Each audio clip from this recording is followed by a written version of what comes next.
What the hell was that? And Red spins around. Doran, come over, take a look at this. I want to go home. I don't want to do this. I'll be the first to admit it. Yes, I was scared. I am scared. Yeah, you can't rip off Obi-Wan. Got a bad vibe about this. Howdy, Die. I do get an ethereal vibe. I never realized that. We know our job.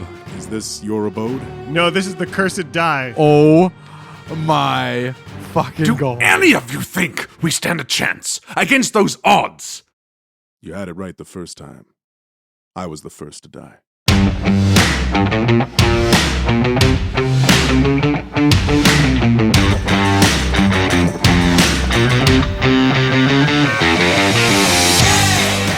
Welcome back to Dice Shame. This is episode 121, Breaking Point. MVP this week is Tim Danny from Instagram and Twitter for their amazing art.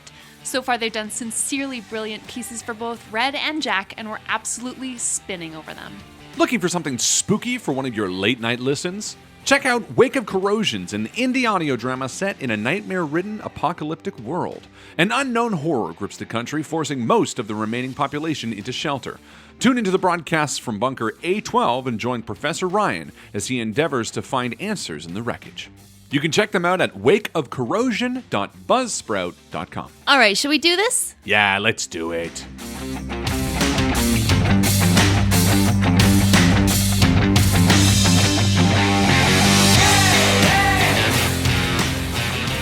Hey, remember a few weeks ago when we were talking about bad jokes and we were talking about how Henry tells jokes before bed or whatever? Yes. Y'all ready He for this? remembered one that I had told him, which was really awesome. Oh, boy. What's his take on Well, the joke was, which is really funny, I was like, how does Alfred call Batman to dinner? Dinner, dinner, dinner, dinner, Batman, right? And he knows that song. So that was like at least a month ago. I told him that joke. I would say longer. Yeah, that's why I said at So- least. it? My favorite part of that was the setup that you said, so I told him a joke and it was really funny, and here it is. Yeah, it is. And because all the best jokes... It's hilarious. Well, my point is that, but classic Henry didn't understand what was funny about that, right? Right. But he remembered the joke. So last night at bed, we're like, whose joke? He goes, how does Batman's parents call him for dinner? And we're like, how? And he goes, na na na na na na na na Batman. And I'm like, okay, that's great. But I don't think you really understood the joke, Hen. Like the reason it's, and then we explained it to him and he's just kind of like, yeah, but Daddy, Batman doesn't have parents. They die. That's his correct. But he's the one that said it too. He's I'm like, not willing to come along on this fantasy. It is one line too far. oh, it was very funny. That's really funny. He's a good kid. I mean, a lot of people were talking about that joke episode. Oh, yeah? Were they? Yeah, did we get some people? I think we had some gifs about teeth golems. That's right. People really got into Doran's tooth golem, the tooth fairy golem. Gross. Yeah, And I think like patently disgusting. I don't know if we have more legs on this. yeah, no, we got nothing. That's it. No legs. Well, that was short. Here's the segue. In the middle of the dark woods, there is a home. The size of a hunting cottage, maybe slightly larger, a comfortable homestead. Detailed carvings in the mantelpiece and above the doors show songbirds hiding in ivy and rearing horses. In the corners of the house, spiders spin webs day after day. The paths of the sun trace bright shapes across the floor year upon year. The roof sags and buckles under the weight of rain and snow after time. Leaves fall and cover the stone walkway. The garden grows up over the trellis, goes to seed, and is taken by thistle. Constellations move in the sky. You stand in the middle of this house, having encountered and destroyed a dozen undead skeletons, and now met with a strange creature, an impression of a being, almost invisible except for the barest shift or outline, until you catch a glimpse in a reflection. Can it possibly be? Have I been gone so long? Do we all see this creature? This creature is almost imperceptible unless you catch a glimpse of it in a reflection. And additionally, Kraloth has a better time finding its outline than anyone. What the hell was that? And Red spins around looking for where the whisper came from. What? Something said, I don't even know. I don't think we're quite alone here. The apparitions that we saw by the river somehow are connected to this place. Do I see anything? You can take a look around. That's a 13. No, you don't see anything specific, Red. I don't see anything, but those skeletons were here. Are they ghosts or banshees or the undead? They're not ghosts. I know that much. And Kraloth steps towards this broken mirror and peers in closer. Can I get a better look at it? You can get a better look at it. The creature that you see reflected in this mirror appears vaguely humanoid. 2 arms, 2 legs, a head, a torso. But its other features are impossible to distinguish. You can't tell age or sex or even race necessarily. But it's standing there in the room with you. In fact, it's pacing back and forth through the rooms. And as it approaches you, you see that its form is almost featureless, translucent gray. What are you looking at there, Kralon? Oh, sorry, I got lost in my thoughts. He's just like fixing his hair. Yes, fixing my hair. That's exactly head. Oh, what yeah, I'm his doing. bald head. Doran, come over, take a look at this. I've never seen anything like it. Take a look at what? And Doran kind of hobbles over and peers into the broken mirror. Mm-hmm. You see this creature slowly walking through the rooms back and forth, and you catch just the barest hint of a whisper, the creature saying, "Where is my light? My sweet daughter and wife? Where is Isa?" Doran kind of take a step back. He's not used to seeing apparitions like this as much as Kraloth might be. So Doran almost takes a step back and shies away from looking into the mirror. Oh, they're in the room here with us. That's kind of creepy. And I picture Doran like taking like a wide berth across from where he saw this apparition. Yeah, Red walks over and looks in the mirror as well and sort of over his shoulder. What do you want? He sort of calls out to the darkness. Does it seem to respond to us? Can it sense that we're here? Yeah, after a moment or two, you see in the reflection the creature make its way back into the room. And from looking in the mirror, you can figure out in real life where the thing must be standing. You can just barely sense the outline of a shifting in the dimensions of the room if you look at it in real space. I think Red bends down and takes a piece of broken mirror and sort of like walks around the room looking over his shoulder. Mm-hmm. And it says, "I think I am come from the abyss, from the void." Jack, perhaps this is some sort of extraplanar entity, which is why it's not coming up on my undead radar. It's very puzzling. She's speaking common. Mhm. The apparition is speaking common. I do get an ethereal vibe. Someone trapped on the plane just adjacent to ours. Can I make an Arcana check to see if I got any useful book learning that might turn up a detail? You can make an Arcana check. 17. Jack puzzles his mind and racks through all the things he's learned and tries to put them all together in new ways to figure out what this could be. It doesn't seem like this creature is currently on another plane of existence. More that they are just insubstantial on this one. It could be similar to like an elemental kind of vibe. The invisible stalker that jumped out of the bag of holding that you're carrying there, Red. Right. Look, all that matters is it dangerous? Do you mean to do us harm? Red shouts out almost impatiently. I think Doran's kind of standing there with his hands on his axe while Red says this, in the same mindset. I am sapped of my strength, with nothing left but regret. Where is my daughter? Calliope? Something is wrong. Can you hear us? Do you understand me? Yes. Then perhaps I can help. If you help us. We're all very tired. We've had a very long day and we need a place to rest. Is this your abode? This is my home.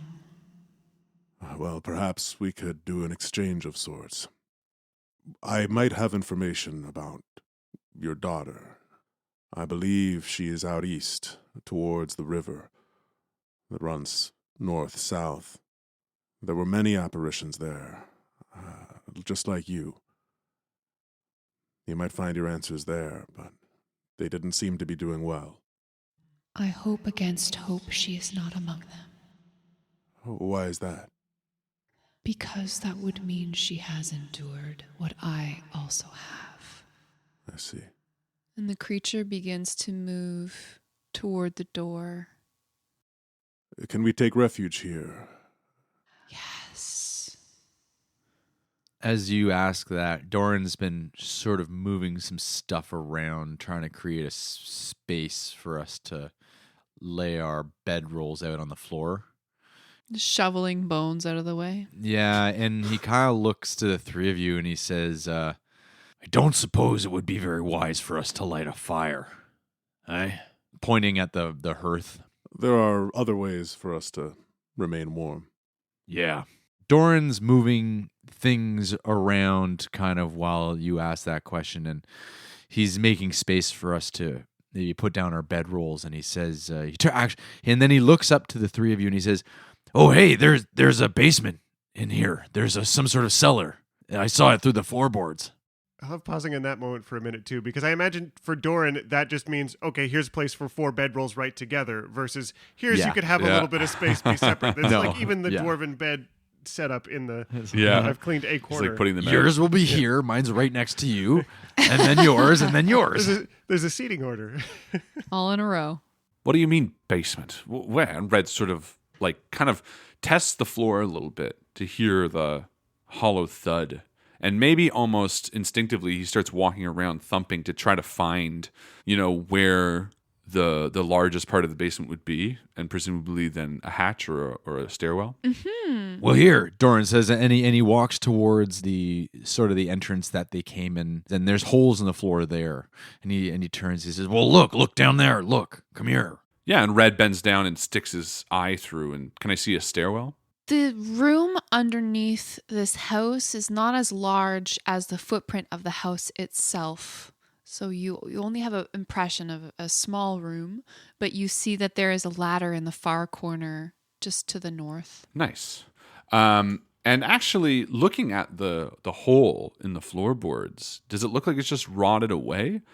Or can I do a little bit of investigation as to why there'd be kind of a hole in the floor? Great idea. Oh, well, the roof is caved in, so. That'd be a 15. Much of the woodwork here in the home has seen rot and insect damage over years. But there are strange scratches here and there on the floor. Scratches. And I take a look at them and I sort of drag my claw along one of them. Is it short, long? Is it like fingernails, weapon? You can roll an investigation check. That would be a 19. They range in length from 2 to 8 inches and seem to congregate in a couple of places where parts of the floorboards have been picked at maybe or damaged. And Red sort of stands up quietly and says, I think there might be something of value in the basement. And he walks over towards where he saw the stairwell. What did you see? Someone's been attacking these floorboards, trying to get at whatever is in the basement. Come on, help me with this, Jack. I got a bad vibe here. You can't rip off Obi-Wan. I got a bad vibe about this. I got a bad vibe. I got a bad vibe. Blah. I got a bad...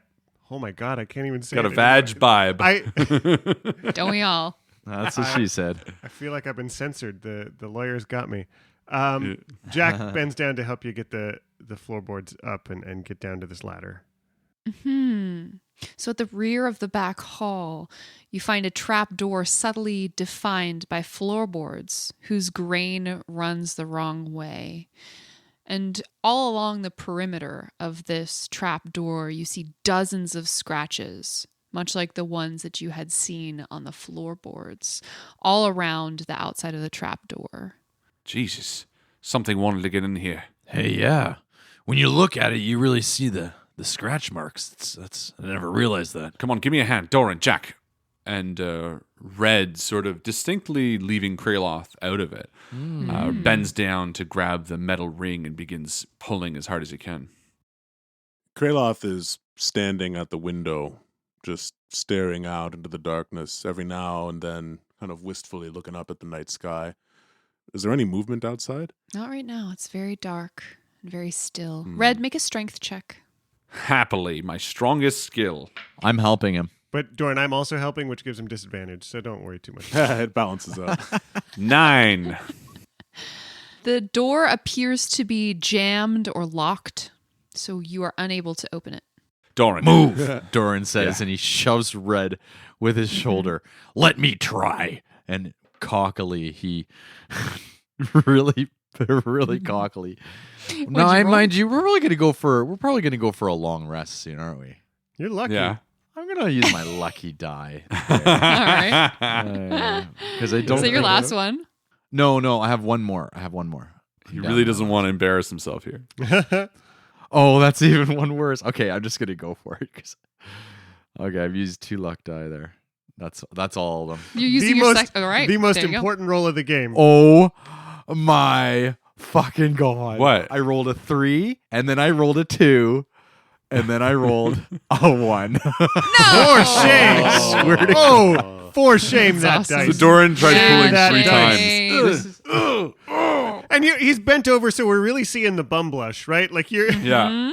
Oh yeah, this is the die I was cleaning today, and I found this die behind my desk. Oh, it Oh, shouldn't no. have been found. No, this is the Nice. cursed die. Yes, it's there for a reason. Die. Hey, Doran, that's actually not the trapdoor, bud. You're just pulling a piece of the floorboard next to it. The Funny door stuff. resists your attempts, Doran. Come on, let's do it together. Jack, you take that side. Hold Doran, you on. take that side. We got a Kraloth. It's fine. Hold on. If they wanted to get in there and they couldn't, perhaps it's trapped. Like a trap door? That's a double negative. Jack would love to investigate for like a latch or a mechanism. Yeah, or imagine it's just like something that was just like, oh, you've opened this book on the bookshelf or something. And begrudgingly, Red's like, yeah, fair enough. Jack, do you see anything? How do we like about 18? With your investigation of 18, you see that the scratches that surround the edge of this trap door again range from 2 to 8 inches and suggest to you that something was clearly trying to open the door unsuccessfully. But do I see any, like there's no sense of hinges or a sense of a weakness in the floorboards or something that we could make use of as thinking beings to Well, the try floorboards were rotten, right? If Lever you it up. guys were using some kind of tool, it would probably work out. 100 some odd episodes, and we're stumped by a trapdoor. Just grabbing the little thingy and pulling is not working out for you. Doran gets so frustrated and grabs his axe and just starts hacking at the floorboard, going back to where he originally saw through the floor.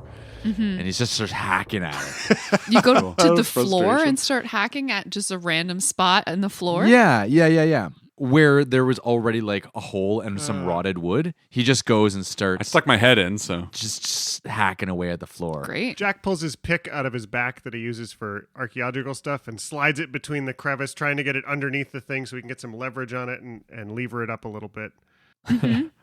Great. You can make a strength check, but use your intelligence modifier because that's a smart move. I'd love to.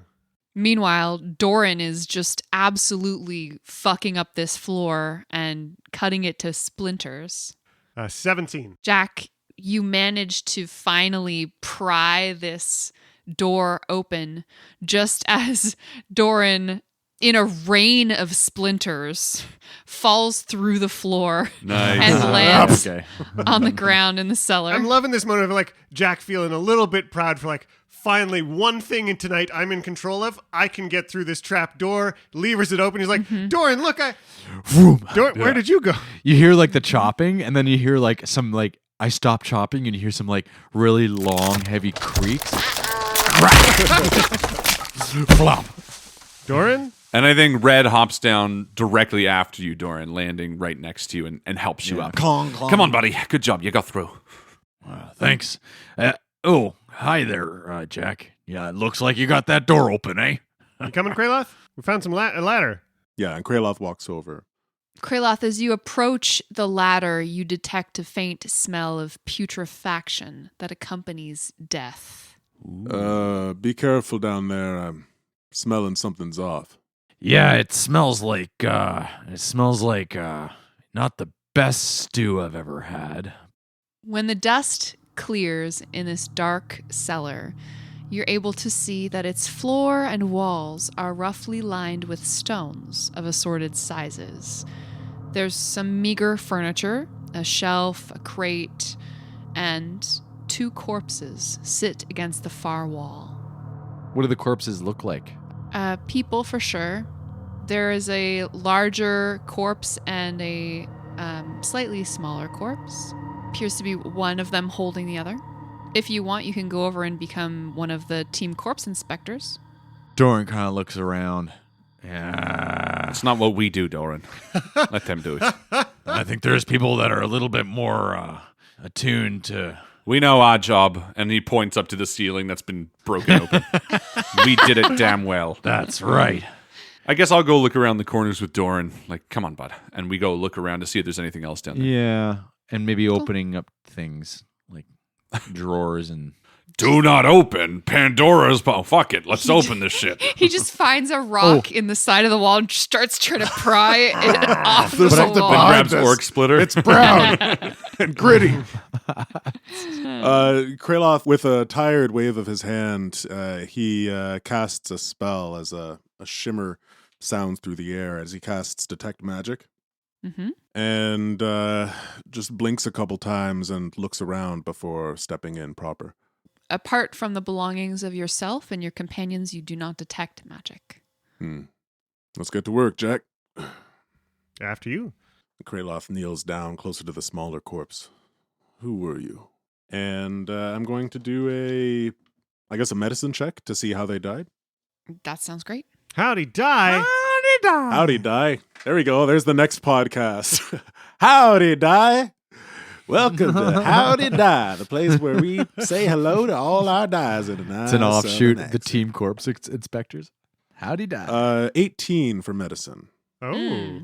These appear to be the remains of 2 human females, one adult and one slightly younger, maybe an adolescent or a young adult. They do not appear to have suffered any mortal injury. You would estimate they've been dead perhaps 5 years. Does the bottom of the trap door have scratches as well? The bottom of the trap door appears to have been used as a barricade. When Jack pried through the top of the trap door, he loosed several boards and nails that had been keeping it closed. I think maybe Red and Doran meander over. Mm-hmm. They were barricading themselves down here, trying to protect themselves from something. Well, whatever was scratching through the floor, It was probably those skeletons. Does the attack marks coincide with maybe some of the weapons we saw on the skeletons? You can roll an insight check. Natural 20. Oh. Hey. These are the classic finger scrabblings of the unintelligent undead. And Red sort of lets out a heavy sigh, and he's like, they died down here because they were too scared to fight. Maybe they couldn't. It's not a judgment, just a fact. Yeah. Could you imagine dying in a corner, Starving to death. waiting for someone to come save you? I'll tell you, it's a good thing none of those skeletons had an axe like Orc Splitter, and he kind of hefts it in his hands. And there's like an awkward moment as Doran's like celebrating this as we're watching Yeah. 2 corpses that clearly starved to death trying to save themselves. I could have broken through and killed these women if I wanted to. Well, I mean, it is a good thing. I mean, I'm just saying it's a good thing that they were able to barricade themselves down here. But How long do you think they've been dead, Jack? Everything in the house has been rotten for 5 years. I think we sort of all lines up, right? As Red and I had been rummaging around, did we find anything of any interest or importance? You find 3 open, empty jars. Well, they had 3 jars of something here, but Doran smells the empty jars. They smell like something maybe long ago had been pickled. There's some trace of vinegar smell. He takes his finger and runs it along the inside of the jar and Botulism. licks it. Yeah, something, they had some preserves down here, but not much, as he puts the one of 3 jars back on the table. They must have been waiting for whoever was upstairs to come home. And I suppose they never did. Maybe that's what the figure upstairs is looking for. Maybe there's some relation, you know? But we should probably give these people a proper burial, he says, looking at Kraloth. I'm surprised you didn't say anything about that earlier, actually. What about burying them? Yeah. Yeah, well, Say, you feeling all right, Kraloth? not particularly. Oh. Well, Wasn't expecting this sudden vulnerability. I wasn't expecting that, no. It's all right, though. My body is sore, my brain is tired. I need rest, and I need food. Oh, yeah. You're right, Doran. We should bury these corpses. Jack, have you had a chance to take a closer look? No, I hadn't. Jack kind of slumps a little in size and goes over to, see if there's any non-obvious details about who they might have been or what their relationship was. Sort of pokes around to see if they've got anything. Roll investigation. 26. Holy balls. They are dressed in tattered peasant clothing. They have no obvious distinguishing features, but with your careful eye, you are able to tell that the person who sewed both women's garments was the same person. The stitching is immaculate. Neat, tiny rows of stitches line the hems of both dresses. That's all you learn about these women. It almost breaks Jack's heart to know a little bit more about them, just to be like, stand up to say, and I think he might have almost tears in his eyes to say it. She was a seamstress. This was the mother, and that was the daughter. She'd made both sets of clothes. Trapped down here to die. At least they died together, rather than dying alone. I don't know. Jack starts to walk back towards the ladder and climb up and just kind of say, it's too much. Come on, Doran. Let's get them out of here. Yeah. Doran probably kneels down and as gently and respectfully as possible folds the adult bones kind of into a pile and lifts them. And I think as you guys are moving them, Red hasn't really moved since seeing them. He's just sort of stayed there looking. And he says, but they did die alone, Kraloth. No one came for them. No one knew they were here. They died alone, cowering in a corner. Well, alone together, Red. Just like us. We're all alone together. Nobody's looking for us. You might have a point there, Red. At the end of the day, one of them had to go first, even if they were together. That's right. And Red turns almost angrily to Kraloth. That's right. And one of us has to go first, too. And who's that going to be? You? He says almost angrily. You? He points to Jack at the stairs. Doran, I saw you go toe-to-toe with a giant, and they overran us. Did any of you see the power of that thing? That fucking thing. That demon. And the thing that came from the ship. The thing that we were side by side with for weeks. It destroyed those giants. The giants destroyed us, and we're meant to what? To do anything against that overwhelming power, against those odds. Yeah, what's your point, Red? What's your point anyways? Where's this really going to get us? How the hell are we supposed to do anything in this world? I mean, we've got Hunt Lords chasing us. We've got giants breathing down our necks. We've got dragons, and we're stuck in the middle here, and we've lost half the ruins. And I'll tell you what, and he drops the bones, and he says, I'll tell you what, I'm fucking scared, okay? And he climbs the ladder and he storms out of the building and he finds himself outside in the cool, dark night. Kraloth, saying nothing, steps towards this fallen corpse of bones. And he gently places the smaller corpse over top of the bigger one that Doran had been carrying. And gradually picks them up, and without looking to Red, and in a monotone, he says, "You had it right the first time. I was the first to die." And then he picks up the corpses, and then he carries the corpses to the ladder, hauls them over his shoulder, and begins climbing up. Red sort of stands there in a moment, almost like fuming a little bit, breathing the fire from his lungs, and he looks up towards Jack, who I kind of imagined is still sort of halfway up the ladder. What do you want? What do you mean, what do I want? I've been thinking a lot about what I want. What I want to go home. I don't want to do this. But you know what I can't do? I go home, hunt lords chase me down, kill my boyfriend. So I can't do that. I don't want to. I don't know, man. I saw those things too. Maybe the truth is, Jack, and Red sort of walks over to you, and sort of an oddly soft look comes over his face, almost a sympathetic one. And he puts a hand on your shoulder and he breathes, almost apologetically. I think the truth is, I'm having a tough time realizing the truth. That we're already dead. And I think he sort of hangs his head low, takes a deep breath, and then climbs the ladder. Doran, you're outside. You don't hear any of this. You found some quiet, some solitary place.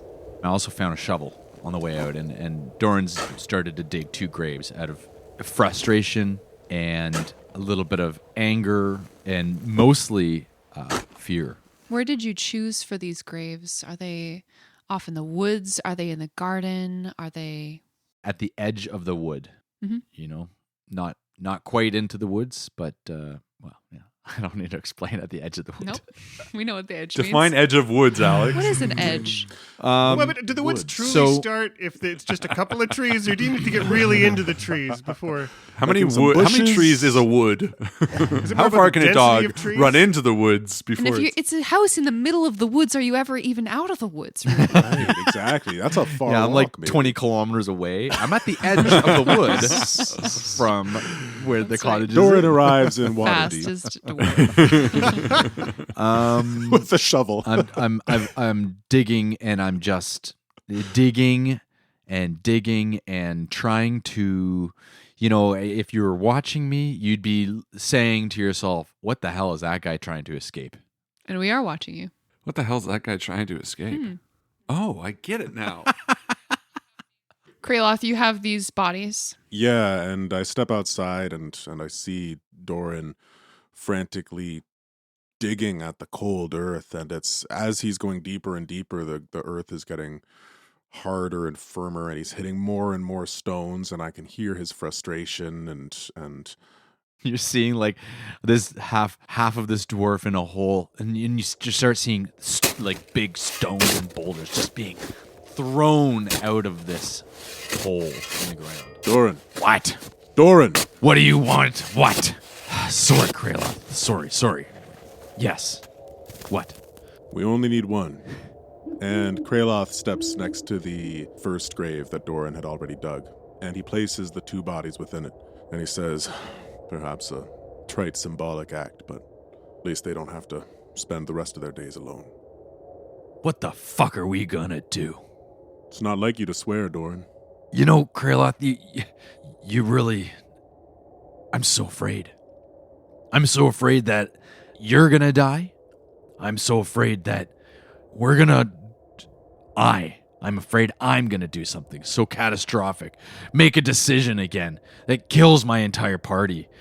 Leaving me standing there alone, holding this goddamn shovel. Throws it into the woods. I'm just trying to stay alive, Kraloth. That's all I'm trying to do. I'm just trying to stay alive here. It sounds like your fear is very well founded, Doran, and your pain and your suffering. It's all very human, for lack of a better word. And you You know, Kraloth, I have to say, I had to ask, do you even feel anything anymore? Are you afraid? Are you angry? Just tell me. I won't say anything if it's a concern, but I have a feeling that you don't even know if you feel anything. Kraloth sits down next to the edge of this grave and looks up at the night sky. Doran, when I was felled by that black beast, something changed. I thought I didn't have a soul before. Now, you're perceptive to see that my emotions have been completely muted. I don't even know if they're there anymore. I don't know if they're even possible for me to reattain in the future, but I do know they're gone, which perhaps is a blessing in a way, for I don't have to experience the pain that you and Jack and Red so clearly are feeling. But at the same time, if I could trade this empty, dark pit of nothingness for the ability to feel pain again, you bet your bottom coin that I would. You know, Kraloth, I can't believe I'm saying this out loud. That a dwarf feels fear. But I do feel fear, and maybe that's a good thing. Maybe it's what's going to keep me going, and damn it, maybe we'll find you a soul after all. Let's finish this burial and go and find the other two. We've got to pull this party back together. Back inside, Red, Jack, what have you been up to? Jack took a long last look at this dark basement and climbs up the stairs and goes to find his pack and sits down in front of the hearth and then just does nothing. He just sits like it's like there's a lot of things he knows like he should do, but is just too exhausted to start any of them. He just sits and stares into an empty hearth. Your bones must be so weary after such an extended fight. Jack's pretty spent. He's a little lonely. And like he knows he should bring out the materials and summon Kieran back, and it would take an hour of concentrated effort, and he'd have a friend full of unconditional love, but it's just like that executive dysfunction of like, oh, I'd need to start and get all the stuff out, and I just need to sit here for a moment because I can't. Red is off in a side room, and you hear the prying of boards of something. And as he comes back out and sits at the table, you see him like using some of the feathers and the pillows to fletch arrows, sort of just absent-mindedly carving long pieces of wood that's still hardy and strong, and just sort of working with his hands. The moon rises, the party comes back together and settles down to sleep. Doran stands up, remembering that he is a soldier. He stands and takes a deep breath and straightens his back. And he looks at Red and he says, I'm sorry for losing my temper on you. On all of you, really. Listen, I'll be the first to admit it. Yes, I was scared. I am scared. It scares me that we might all die. But it scares me more that we're not all on the same page. So, if I may, I think we should get our heads together, get some rest, and communicate with one another and make the best team that we possibly could. We all have our individual strengths, and we need to focus on those and support each other as we have been and not lose our way, because as I've seen before, when you have a party like this and there's one weak link and suddenly it's all weak links. So, that's all I have to say, and thank you for hearing me out. Doran sits down on his bedroll. Kraloth is just staring ahead, spinning his ring on his finger, a look of consternation. And I think Red sees Kraloth doing that. Red's eyes are fixed on Kraloth, as they have been sort of since he fell. And Red stands up. Yeah, all right. I agree. I think one weak link can break a chain. But what are we then? You said it, Doran. We need to reassess our goals, realign. But what are we? We're not soldiers. We're not adventurers. Not anymore. What are we, those who must be a part of the ordering? I suppose it's understood that our lives are forfeit in taking on this quest. I suppose that's just the way it goes. But none of us agreed to that. None of us signed up for that. So, what are we then? Are we the Walking Dead? Are we meant to just finish our task and stay alive as long as we can to have it done? Because I don't know if that's what I want or if that's what I agree to. Jack? Do you... Yeah, no, I was listening, Red. I think Jack drops it, just dead at your feet. We'll figure it out tomorrow. Well, I suppose there's your answer. You know, Red, you're right. You're not soldiers. I don't know why I continually, I go there. I think that you guys are soldiers, and you're not. Who am I kidding? If nothing else, I think of you three as friends. So I'm gonna go to sleep, and maybe we'll all feel a little bit better in the morning.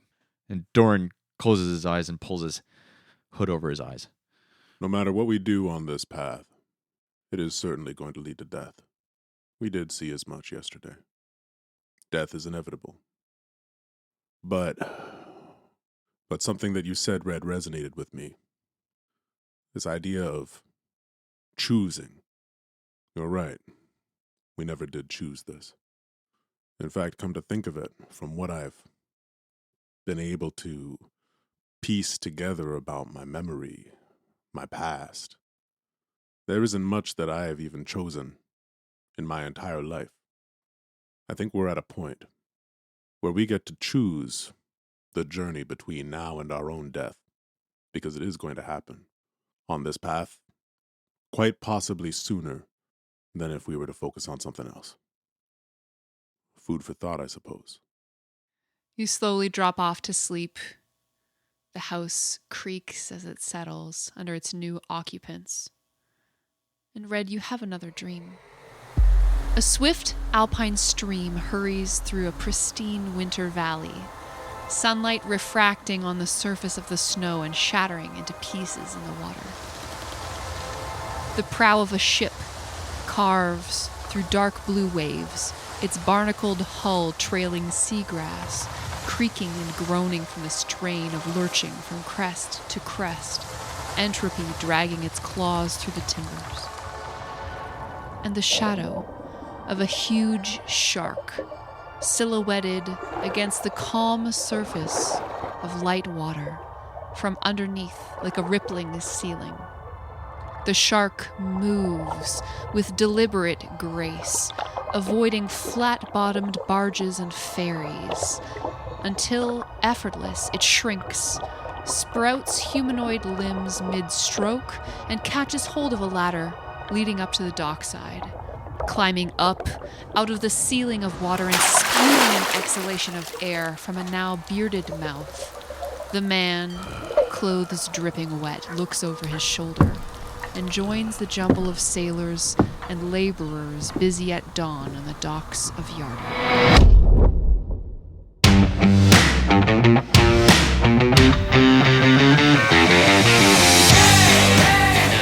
Thank you once again to our wonderful Patreon supporters, Christopher Ryan Evans, Merlin, Mitchell Cantwell, Michael and Brianna Weber, Colin Burkhardt, Daniel Doug, Jessica Orrit, Jonah Goldman, Melanie Shen, Lars, and Mary Kaniski. See you soon!